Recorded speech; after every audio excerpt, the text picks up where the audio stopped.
E falando em saúde, a conexão aqui, ó, abrindo o telão, é lá com o Complexo Hospitalar Central. A doutora Tatiara Bueno, ela é nefrologista. Ô, doutora, muito boa tarde, bem-vinda ao programa. Boa sexta-feira para a senhora.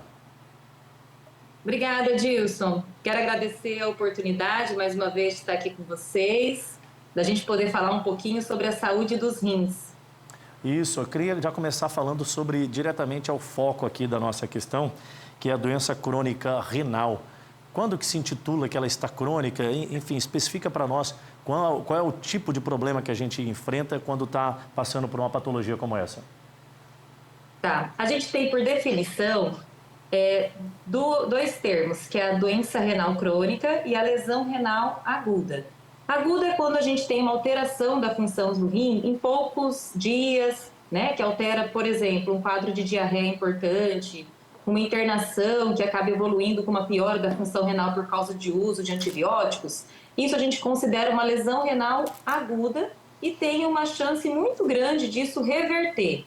Já a doença renal crônica é quando a gente tem alteração da função dos rins, seja através de um exame de ultrassom, seja através do exame de sangue, de creatinina, por mais de 3 meses essa alteração mantida. Então a gente classifica como um paciente que tem doença renal crônica de estágio de 1 até o estágio 5.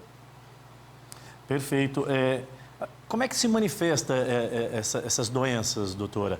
É silencioso? A gente consegue perceber que algo de errado está acontecendo para cuidar isso mais previamente, mais brevemente?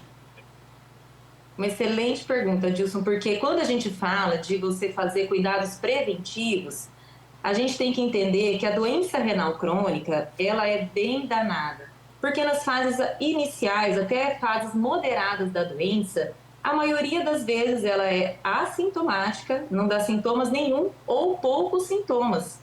Então, a gente fica assim, então, como é que eu vou saber se eu tenho alguma doença renal? Né? Então, é aí que a importância de esclarecer, né, para quem está assistindo o vídeo, para toda a sociedade, que tem que prestar atenção se você faz parte de algum grupo de risco que tem que ir atrás para saber se tem alguma doença renal crônica. Os principais grupos de risco, de longe, paciente que tem pressão alta, diabetes, se já tem algum familiar que já tenha doença renal crônica, se usa de maneira crônica ou até assim indevida remédios anti-inflamatórios, né, com bastante frequência, se tem alguma doença oncológica, que a gente também tem as medicações, as quimioterapias, que a gente precisa investigar como que está a função renal. Então, esses são os principais fatores de risco para você ter uma doença renal. Então, tem que ficar ligado, porque tem que ir atrás mesmo sem ter sintomas. Ah, perfeito. E a história de beber água realmente tem tudo a ver com problemas que podem agravar com relação a essa questão dos rins, doutora? Fala-se em 2 litros, 3 litros, 1 litro, enfim. Como é que funciona isso? O negócio de beber água, beba bastante água, que isso faz bem para o rim, isso não é inteiramente uma verdade. Logicamente, ainda mais na região que a gente mora, que é uma região quente, você se manter bem hidratado é importante. Ainda mais para quem se expõe ao sol, faz atividade física, né? A hidratação é muito importante, mas vai variar muito de paciente para paciente. Uma pessoa que se expõe num trabalho ao sol tem que beber bastante água. Tem que ver, na verdade, até assim o aspecto do xixi, essa é a dica. Se o xixi está clarinho, está diluído, quer dizer que está tudo bem a sua hidratação. Agora veja como que é importante. Se o paciente já é mais idoso, né, ele vai precisar um aporte menor de água. E tem pacientes que têm problemas assim graves no coração ou que já têm um rim que é muito preguiçoso. Esses pacientes têm, na verdade, restrição de água. Então, muitas vezes eu chego aqui no consultório, os pacientes, eu falo para ele beber muita água, eu insisto. Aí o paciente chega inchado, chega com água no pulmão. Então, beber bastante água é importante, mas não serve para todo mundo. Tem paciente que, inclusive, tem restrição. Aí a importância de procurar um especialista, né? Porque a água, literalmente, eu costumo até dizer, pode beber sem moderação. Esse sim, você pode beber sem moderação.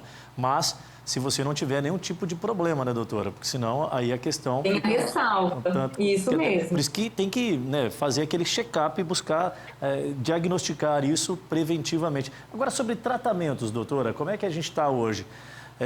Em que estágio chega a necessidade do transplante? Eu queria entender esse curso dos tratamentos possíveis e se a gente está bem servido aqui no norte do Brasil, tecnologicamente, né, profissionalmente, para esses cuidados. Essa é uma pergunta bem ampla, sabe, Adilson? Primeiro, a gente classifica a doença renal do estágio 1 até o estágio 5. O 1 é o inicial, uma doença renal leve. E aí isso vai progredindo até chegar no estágio 5, que é a necessidade do paciente entrar num tratamento dialítico ou a necessidade de um transplante.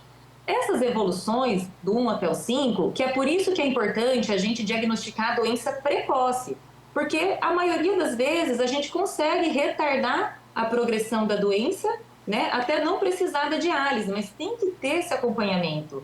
E a gente faz avaliação renal, que é muito importante, através de 3 pilares. O ultrassom dos rins e das vias urinárias para ver a anatomia, faz um exame de urina para saber se está tudo bem com a produção da urina, o filtro do rim, em relação à perca de proteína, à perca de sangue no rim, e a gente faz um exame que é o mais importante, que é a creatinina. Ele é um exame bem simples, como se fosse um hemograma. Ele é um exame feito no sangue do paciente. O valor da creatinina, ele serve para ajudar a gente a calcular quantos por cento os 2 rins juntos estão funcionando. E aí a gente classifica o paciente na doença renal.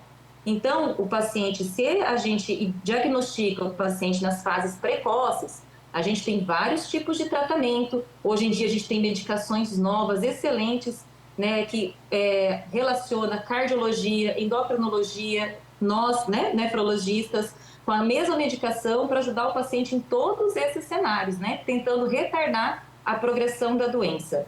E o principal, Adilson, com certeza, é o controle adequado do diabetes e da pressão alta, que são as 2 principais doenças que fazem o rim progredir até a necessidade da diálise. Entendi. Doutora, assim, de forma bem sintetizada, eu creio que pode ser um pouco mais complexo, mas o nosso tempo está esgotando. Que tipo de mudança no comportamento do ser humano pode contribuir para que ele previna um pouco mais as doenças renais? Excelente, né? A gente está falando de um estilo de vida saudável, que é você controlar as suas doenças crônicas, né? Seja ela pressão alta, seja ela diabetes, evitar o uso de anti-inflamatório, se você já sabe que tem algum grau de doença renal, né? É um remédio muito comum, prescrito, né, por vários médicos, você pode comprar ele livremente na farmácia. Evite o anti-inflamatório, se você já tem alguma doença renal, porque isso progride. E o estilo de vida saudável com atividade física, controle adequado do peso, isso é muito importante, e uma boa noite de sono. Tudo isso contribui para a nossa saúde renal. Perfeito. Conversamos um pouquinho com a doutora Tatiara Bueno, nefrologista, também parceira aqui do Band Cidade, lá do Complexo Hospitalar Central. Doutora, um bom final de semana. Muitíssimo obrigado. Estamos aqui, Adilson, quando precisar. Bom final de semana também. Perfeito, simpatíssima. E ainda mais, né? Contribuindo demais para a nossa ação preventiva. Falando em saúde,